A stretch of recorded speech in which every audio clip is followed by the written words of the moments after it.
So hello everyone, welcome back to my channel. This is Angel Khatiwada and you are watching Healthy Angel. So आजको भिडियोमा चाहिँ हामी मलाई Facebook पेजमा चाहिँ एकजना व्यक्तिले चाहिँ मलाई भिडियोको लिंक पठाएर चाहिँ हैन के क्वेशन्सहरु सोध्नु भएको थियो हैन अनि यो क्वेशनको रिप्लाई चाहिँ म भिडियो मार्फतले दिन्छु किनभने त्यसै खालको क्वेशन चाहिँ अरूलाई पनि भोलिको दिनमा आउन सक्छ हैन अनि त्यही भएर चाहिँ यो भिडियो हेर्दा चाहिँ उहाँले आफ्नो क्युरियसलाई चाहिँ सल्भ गर्न सक्नुहुन्छ ठीक छ सो त्यो भिडियो चाहिँ के थियो भन्दाखेरि जुन अगाडि मैले एउटा भिडियो बनाएको थिएँ हैन जुन DIP डाइट अथवा त्यो प्लान्ट बेस्ड डाइट भन्ने हैन त्यो भिडियो हेर्नु भएको छैन लिंक इन द डिस्क्रिप्सन त्यो भिडियो हेरेर चाहिँ उहाँलाई चाहिँ के क्वेशन्सहरु रेज भएछ मलाई सोध्नु भएको फेसबुक पेजमा हैन ठीक छ उहाँले फर्स्ट क्वेशन दिएको के थियो भन्दाखेरि चाहिँ मैले त्यो डाइट प्लानमा चाहिँ तपाईको मिल्क प्रोडक्टहरुलाई एभोइड गरेको थिएँ हैन मिल्क प्रोडक्टलाई बिल्कुलै नखानु अथवा डेडीमा पाउने अब डेडीबाट ल्याउने प्रोडक्टहरु चाहिँ के पनि नखानु भनेर मैले त्यसमा भन्ने थिएँ हैन हो त्यसको रिजन चाहिँ के हो भन्ने कुरा चाहिँ म यो भिडियोबाट चाहिँ दिन आँटेछु सो ठीक छ अब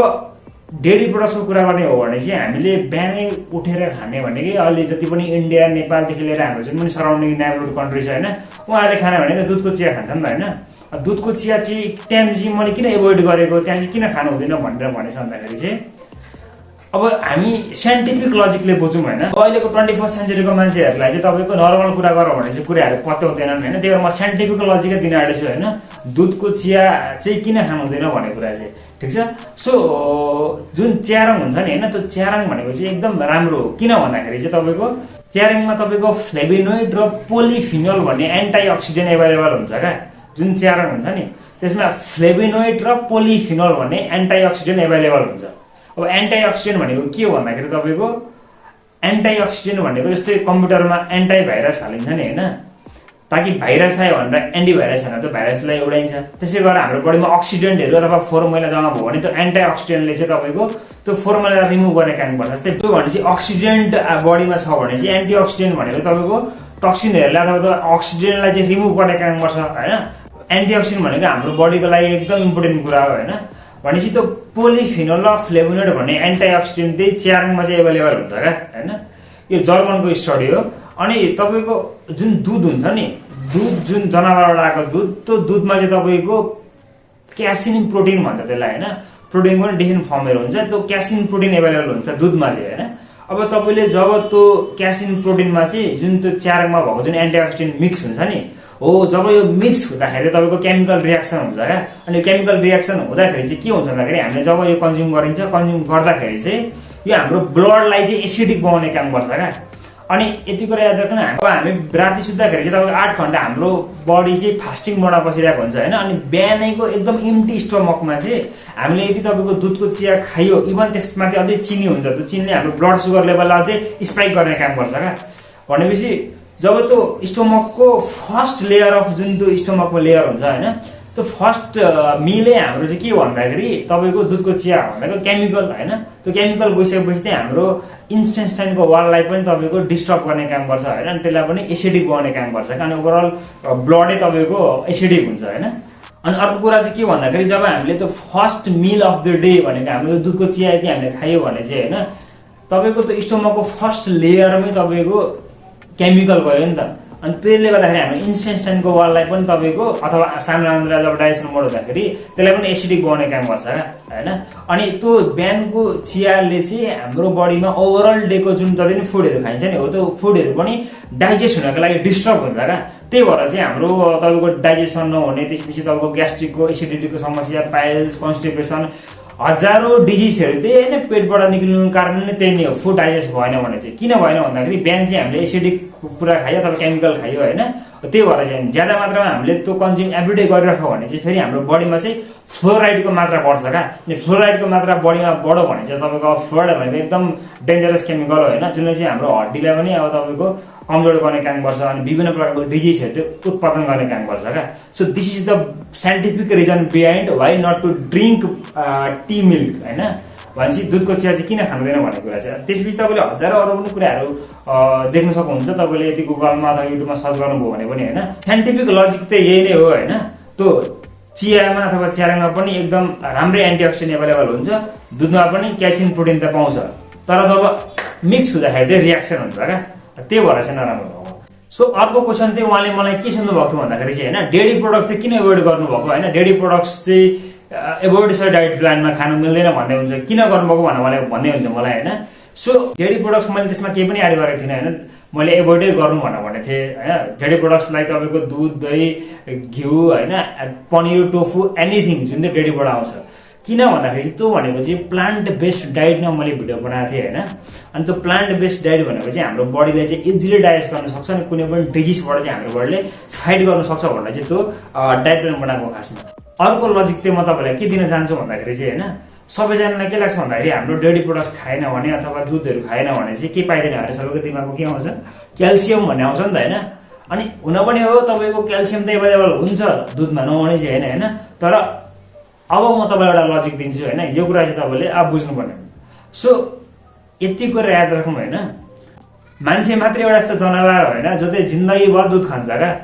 होइन। मान्छेलाई छोडेर अरू कुनै पनि जनावरले चाहिँ जिन्दगीभर चाहिँ दुध खाँदैन क्या। जब ऊ सानो हुन्छ, सानो हुँदाखेरि आफ्नै आमाको पनि दुध खाने हो नि त होइन। भनेपछि मैले भन्नु खोज्छु के भन्दाखेरि चाहिँ बाघले कहिले पनि शिकार गर्दाखेरि पनि होइन गाईलाई मार्न सक्छ अथवा अरू डिफ्रेन्ट एनिमललाई मार्न सक्छ, तर उसले गरेर चाहिँ दुध खाँदैन क्या।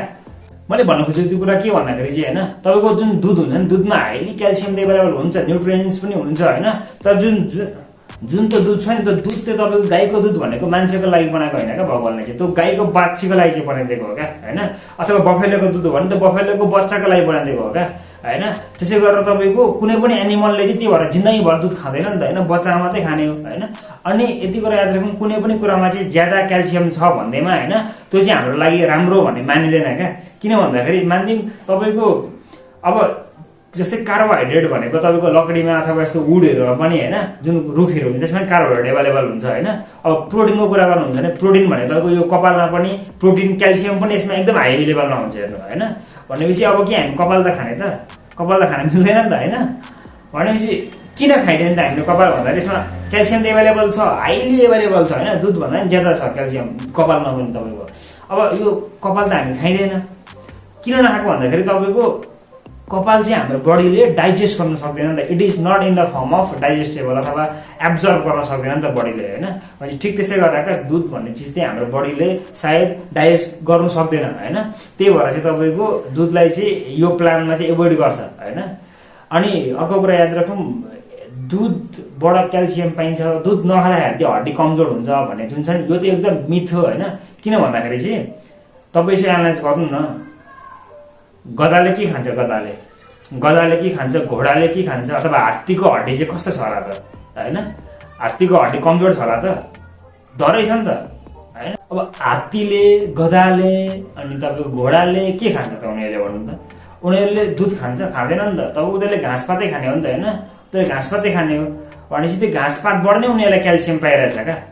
घाँसपातबाट नै उनीहरूलाई इनफ मात्रामा त क्याल्सियम पाइरहेछ, इनफ मात्रा न्युट्रियन्ट्स पाइरहेछ होइन। अब अर्को कुरा चाहिँ हामी यो कुरा सोच्छौँ होइन, जुन गाई छ नि, जुन गाईले हामीलाई दुध दिइरहेछ नि होइन, त्यो गाईले खुद क्याल्सियम चाहिँ कहाँबाट उसको प्रड्युस भइरहेछ बडीमा क्या। उसले त दुध खाँदैन फेरि होइन, तपाईँको उसले भनेको त्यो घाँसपातै खाने हो नि त। भनेपछि त्यही घाँसपातबाट नै त्यो गाईमा चाहिँ क्याल्सियम प्रड्युस भइरहेछ क्या, त्यो हाई लेभलमा। भनेपछि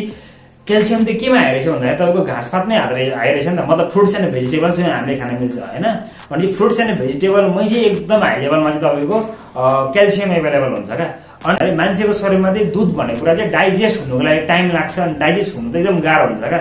अब हुन त हो तपाईँको हाम्रो बाजे बोजूहरूले अथवा हजुरआमाहरूले पुर्खामा चाहिँ होइन दह्रो दुध घिउ मही खाएर नै उहाँ डराउनु भएको हो क्या। किन भन्दाखेरि चाहिँ हेर्नु, दुध भनेको डाइजेस्टै हुनु पर्यो क्या। खाना खानु चाहिँ ठुलो कुरो होइन क्या, दुध खानु ठुलो कुरो भएन क्या। त्यो दुधलाई चाहिँ हाम्रो बडीले डाइजेस्ट गर्नु सक्नु पर्यो क्या होइन। भनेपछि खाना खानु ठुलो कुरो भएन, खानालाई चाहिँ डाइजेस्ट गर्न सक्नु पर्यो नि त। भनेपछि ठिक क्या, पहिलेको समयमा चाहिँ हाम्रो अब पुर्खाहरूले चाहिँ तपाईँको विभिन्न प्रकारको कामहरू गर्नुहुन्थ्यो, दिनभरि काममै होइन, फिजिकल एक्टिभिटीहरूको उहाँको हाई थियो क्या, हाई लेभल अफ फिजिकल एक्टिभिटीहरू उहाँले गर्नुहुन्थ्यो होइन। त्यही भएर चाहिँ त्यो दुध घिउ मही जति पनि कुराहरू छ होइन त्यो डाइजेस्ट हुन्थ्यो क्या। त्यही भएर चाहिँ त्यो बडीमा लाग्थ्यो होइन, त्यही भएर चाहिँ उहाँहरू चाहिँ स्ट्रङ हुनुहुन्थ्यो। तर अहिलेको समयमा मान्छेहरू फिजिकल एक्टिभिटी गर्दैन होइन, फिजिकल एक्टिभिटी छैन, अनि त्यो लेभलको हाइली इन्स्टेन्ट वर्कआउटहरू पनि गर्दैन होइन। त्यही भएर चाहिँ उहाँको बडीमा चाहिँ दुध डाइजेस्ट हुनु सक्दैन क्या होइन। हो त्यही भएर चाहिँ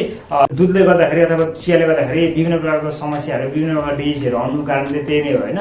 तपाईँ यदि हाइली एक्टिभ हुनुहुन्छ भने हाइली इन्स्टेन्ट वर्कआउट गर्नुहुन्छ होइन एकदम फिजिकल्ली हाइली एक्टिभ हुनुहुन्छ भने तपाईँले